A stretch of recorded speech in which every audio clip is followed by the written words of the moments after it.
प्रिय दर्शकों, नमस्कार। एक बार फिर से उपस्थित हूँ आप सभी के बीच कुंडली अध्ययन के श्रृंखला को आगे बढ़ाते हुए। आज की पत्रिका धनु लग्न से प्रारंभ होती है। यह पत्रिका विराट कोहली की है। आइए इनकी कुंडली पर अध्ययन करेंगे, ग्रहों की स्थिति को जानेंगे, साथ ही साथ वह शुभ योग वह अशुभ योग पे भी चर्चा करेंगे। प्रिय दर्शकों, यदि आप हमारे चैनल पहली बार आए हैं तो वीडियो को लाइक करें, चैनल को सब्सक्राइब करें, ऑल नोटिफिकेशन को भी ऑन कर दें ताकि मेरा हर एक वीडियो सबसे पहले आप तक पहुंचे। आइए कुंडली पर अध्ययन करते हैं और अपना विचार देते हैं। प्रिय दर्शकों, जिस समय ये अपना कैरियर क्रिकेट की दुनिया में बना रहे थे, उस समय भी एक से एक खिलाड़ी बैठे हुए थे। उस समय अपनी अच्छी पहचान बनाना, हर मैच में एक अच्छा स्तर बनाना, ये कोई साधारण बात नहीं थी। आइए इनकी कुंडली पर अध्ययन करते हैं कि ऐसे ग्रहों की स्थिति से कैसे व्यक्ति निखरता है। प्रिय दर्शकों, कुछ दिन पहले हमने महेंद्र सिंह धोनी की कुंडली में देखा था कि ग्रहों की स्थिति भी एक ज़बरदस्त बन रही थी। वहीं नीरज चोपड़ा की कुंडली को भी हमने देखा था, उसमें मंगल की स्थिति बहुत अच्छी बन रही थी। आज इनकी कुंडली में भी ऐसा ही कुछ देखने को मिलेगा। धनु लग्न से यह पत्रिका प्रारंभ होती है। धनु लग्न कन्या राशि, जहाँ पर आप 6 नंबर देख रहे हैं वहाँ चंद्रमा विराजमान है। तो कन्या राशि धनु लग्न। लग्न क्या है? विषम राशि है। विषम राशियाँ जो होती हैं वह क्रूर स्वभाव की होती हैं और जो सम राशियाँ होती हैं वह सौम्य स्वभाव की होती हैं। ऐसा व्यक्ति जिसका विषम लग्न हो, सम राशियाँ हो या सम राशि हो विषम लग्न हो, ऐसी स्थिति में व्यक्ति थोड़ा क्रोधी स्वभाव का होता है। बाहर से जो उसका प्रभुत्व होगा वो कड़क होगा, परंतु अंदर से वो उतना ही नरमी स्वभाव का होगा। 9 नंबर से लग्न प्रारंभ होता है। 9 नंबर व 12 नंबर का राशि का स्वामी बृहस्पति होते हैं, यानी धनु और मीन राशि के स्वामी बृहस्पति होते हैं। और इस कुंडली में बृहस्पति इस लग्न के मालिक होते हैं। लग्नेश का 6ठे, 8ठे, 12वें भाव में जाना व्यक्ति का जीवन संघर्षमय होता है। व्यक्ति को जीवन में बहुत संघर्ष कराते हैं, क्योंकि उसको निखरना भी तो है। जिसको निखरना है वही संघर्ष करता है। तो लग्नेश का 6ठे भाव में जाना, प्रारंभिक जीवन में स्वास्थ्य से संबंधित दिक्कतें होना, 6ठे भाव में जाना, 8ठे भाव में जाना व 12वें भाव में जाना व्यक्ति को जीवन में गजब का संघर्ष करना पड़ता है। वहीं बात करें लग्न में शनि विद्यमान है, तो शनि पराक्रम व धन कुटुंब भाव का स्वामी होकर विद्यमान है। जो व्यक्ति बहुत परिश्रमी होता है, ये भी एक अच्छी स्थिति मानी जाती है जब पराक्रम इस लग्न में हो और वो लग्न में बैठ करके पराक्रम भाव को देख रहे हो। ये अकेला शनि ही कर सकता है, क्योंकि शनि को 3, 7, 10 दृष्टियाँ प्राप्त हैं। तो लग्न में शनि होकर के 1, 2, 3 तीसरी दृष्टि से वो अपने ही घर को देख रहा है। और पराक्रम स्थान में राहु विद्यमान है। राहु शनिवत फल करता है। तृतीय भाव में मंगल, राहु, शनि विद्यमान हो तो व्यक्ति को कहते हैं सौंदर्य के साथ साथ श्रेष्ठत्व स्थिति प्राप्त कराता है। शनि कुटुंब भाव के मालिक हैं। व्यक्ति अपनी मान प्रतिष्ठा को भी ध्यान में रखते हुए अपने कार्य को करने वाला होता है। यदि कुटुंब भाव के स्वामी यानी द्वितीय भाव के स्वामी यदि लग्न में हो तो ऐसी स्थिति पाई जाती है। आगे बढ़ते हैं। जहाँ पर आप 12 नंबर देख रहे हैं, यहाँ पे मंगल विद्यमान है। इस कुंडली में लग्नेश के परम मित्र भी हैं और एक अच्छा स्थान मिला है उनको, पंचम भाव। पंचमेश जाकर के केंद्र स्थान में 4th भाव में बैठा है। व्यक्ति अपना निर्णय स्वयं लेने वाला होगा और मंगल साहस के स्वामी है, तो व्यक्ति के अंदर साहस भरपूर होगा। आगे बढ़ते हैं। जहाँ पर आप 6 नंबर देख रहे हैं, चंद्रमा और शुक्र की स्थिति लग्न से 10वें स्थान में। 10वां स्थान कैसे? तो 1, 2, 3, 4, 5, 6, 7, 8, 9 और 10 इस भाव में कोई भी शुभ ग्रह विद्यमान हो तो अमला नामक योग का निर्माण होता है। लग्न से 10वें स्थान में चंद्रमा और शुक्र की स्थिति को अमला योग निर्माण हुआ। प्रिय दर्शकों, इस कुंडली में चंद्रमा अष्टमेश होकर के शुक्र 6 नंबर की राशि पर नीच के हो जाते हैं। अष्टमेश होने के नाते इस चंद्रमा पर मंगल शनि की भी दृष्टि है। मंगल 10वीं दृष्टि से चंद्रमा को देख रहा है, तो मंगल अपनी 7वीं दृष्टि से चंद्रमा को देख रहा है। चंद्रमा पर मंगल शनि की जब जब दृष्टि होती है व्यक्ति थोड़ा चिंता युक्त होता है, जीवन में परेशानियां उसके जीवन में लगी ही रहती हैं।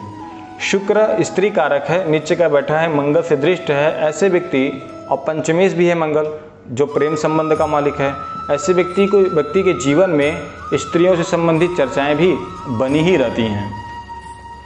वही बात करें कि दसम भाव का स्वामी और नवम भाव का स्वामी, दसम भाव का स्वामी बुध होता है और नवम भाव का स्वामी सूर्य होता है। इन दोनों की युक्ति एकादश भाव में बन रही है, जहाँ पर 7 नंबर देख रहे हैं। 7 नंबर में सूर्य नीच के होते हैं, परंतु वह 10 अंश तक ही ऊंच व नीच के होते हैं। यहाँ पर सूर्य का 17 अंश के आसपास का है, तो उसमें नीचत्व तो नहीं है। और धर्म कर्माधि योग बन गया, यानी धर्म भाव का स्वामी, कर्म भाव का स्वामी, दोनों की युति एकादश भाव में बनी, धर्म कर्माधि योग बना। साथ ही साथ सूर्य बुध की युति से बुधादित्य योग बना। बुधादित्य योग, धर्म कर्मादि योग, ये दोनों एक साथ निर्णय ले रहे हैं। व्यक्ति के जीवन में ख्याति तो मिलना निश्चित ही है। अगर सिर्फ स्वाभाविक रूप से देख लिया जाए, सूर्य नीचे का है, शुक्र नीचे का है, तो व्यक्ति कह देगा कि ऐसी पत्रिका में कोई बहुत अच्छी स्थिति नहीं है। लेकिन आप जब उसमें विशेष खोजेंगे और उसके जड़ तक जाएंगे, तब आपको पता चलेगा कि सूर्य यदि एकादश भाव में हो तो शत्रु हंता योग बनाते हैं। व्यक्ति के जीवन में कितनों भी शत्रु हों, उसे भयभीत होने की जरूरत नहीं है। एकादश भाव में सूर्य बुध की युति, पंचम भाव पे उसकी दृष्टि, व्यक्ति अपना निर्णय स्वयं लेगा। सूर्य बुध की युति से व्यक्ति धन, ये आय का स्वामी है, आय भाव है। व्यक्ति के जीवन में आय से संबंधित कोई दिक्कत नहीं है, और देख ही रहे हैं आप आय से संबंधित उनकी स्थिति क्या है। शुक्र यहाँ पर नीच के तो हो रहे हैं, परंतु शुक्र में भी नीचत्व भंग हो रहा है, क्योंकि यहाँ पर स्थान परिवर्तन हो रहा है। 6 नंबर जहाँ पर आप देख पा रहे हैं, इसके स्वामी बुध होते हैं, वह शुक्र के घर में बैठे हैं। और शुक्र 7 नंबर की राशि से होकर के 6 नंबर की राशि पर नीचे के बैठे हैं। यहाँ पर स्थान संबंध हो रहा है, जो एक और जबरदस्त योग बना रहा है। 4 प्रकार के संबंध बताए गए हैं, उसमें स्थान संबंध दूसरे नंबर पर आता है। बहुत अच्छी स्थिति मानी जाती है। वही बात करें, चंद्रमा दसम भाव में जो स्थित हुआ है, वह बृहस्पति से दृष्ट है। बृहस्पति कौन? जो ज्ञान के मालिक हों, प्रत्येक कार्य को बनाने वाले हों। इस कुंडली में वह लग्नेश होकर के चंद्रमा पर उनकी पूर्ण दृष्टि है। बृहस्पति को 5, 9 और 7 दृष्टियां प्राप्त हैं। तो 1, 2, 3, 4, 5, पांचवी दृष्टि से चंद्रमा को देख रहे हैं, शुक्र को देख रहे हैं, जो व्यक्ति के कार्य से संबंधित कोई दिक्कत आने नहीं देंगे। हाँ, अष्टमेश होने के नाते, नीच का होने के नाते थोड़ी दिक्कतें बनेंगी, लेकिन बृहस्पति उसको दूर करेंगे। और इसी भाव पर मंगल शनि की भी दृष्टि है, तो थोड़ी परेशानी खड़ी होगी। वही बात करें कि बृहस्पति से पंचम स्थान में चंद्रमा, इसको कहते हैं 9 पंचम योग। 9 पंचम योग यदि शुभ ग्रहों से बनता हो तो बहुत अच्छी स्थिति बनती है। यदि पाप ग्रह से बनता हो तो व्यक्ति को, क्योंकि नवम भाग्य है तो पंचम बुद्धि है, पाप ग्रहों से बनेगा तो व्यक्ति को निर्णय लेने में दिक्कत होगी। शुभ ग्रहों से बनेगा तो उसमें जो उसका प्रभुत्व है वो बाहर निखर के आएगा। प्रिय दर्शकों, इस कुंडली में हमने कई स्थितियां पाई हैं, तो कई और बुरे स्थिति पाई हैं। एक चीज और, दशम भाव में 2 शुभ ग्रह बैठे हैं। जब किसी भी भाव के द्वितीय व द्वादश भाव में पाप ग्रह हो तो उसे पाप कर्तरी योग कहते हैं। यदि शुभ ग्रह हो तो उसे शुभ कर्तरी योग कहते हैं। शुक्र के दोनों तरफ पाप ग्रह है, एक तरफ केतु है तो एक तरफ सूर्य है। ये भी बहुत अच्छी स्थिति नहीं है। यानी कि हमने ये पहले बता दिया कि व्यक्ति के जीवन में कार्य क्षेत्र से संबंधित दिक्कतें तो नहीं होंगी, परंतु ऐसे व्यक्ति के कार्य क्षेत्र में बहुत रुकावटें भी आती हैं। स्वास्थ्य से संबंधित कई ऐसी दिक्कत आती हैं, और चंद्रमा के साथ बैठा है तो अचानक आएगी। ऐसा नहीं कि लंबे समय तक कोई बीमारी हो, अचानक आएगी, कुछ समय के लिए रहेगी और फिर वो दूर हो जाएगी। ये तो हो गया लग्न से फल। लग्न से भी आप जब देखेंगे तो चंद्रमा अष्टमेश हो रहा है, और जब चंद्र कुंडली से फल करेंगे तो 1, 2, 3, 4, 5, 6, 7, 8 अष्टमेश मंगल हो रहा है। यहाँ पर भी चंद्र मंगल की युक्ति से चंद्र मंगल योग बन रहा है, जिसको लक्ष्मी योग भी कहते हैं। व्यक्ति के जीवन में धन से संबंधित कोई दिक्कत नहीं होगा।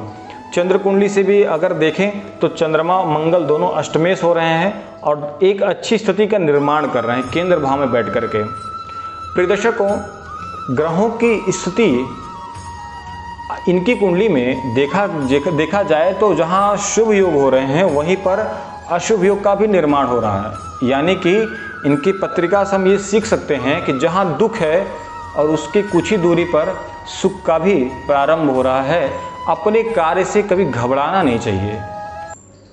आज धनु लग्न की पत्रिका में हमने इन योगों से परिचित हुए। ऐसे ही वीडियो को देखने के लिए हमारे चैनल को सब्सक्राइब करें, लाइक करें और अपना विचार देना ना भूलें। आज के लिए इतना ही, मिलते हैं अगले वीडियो में। नमस्कार।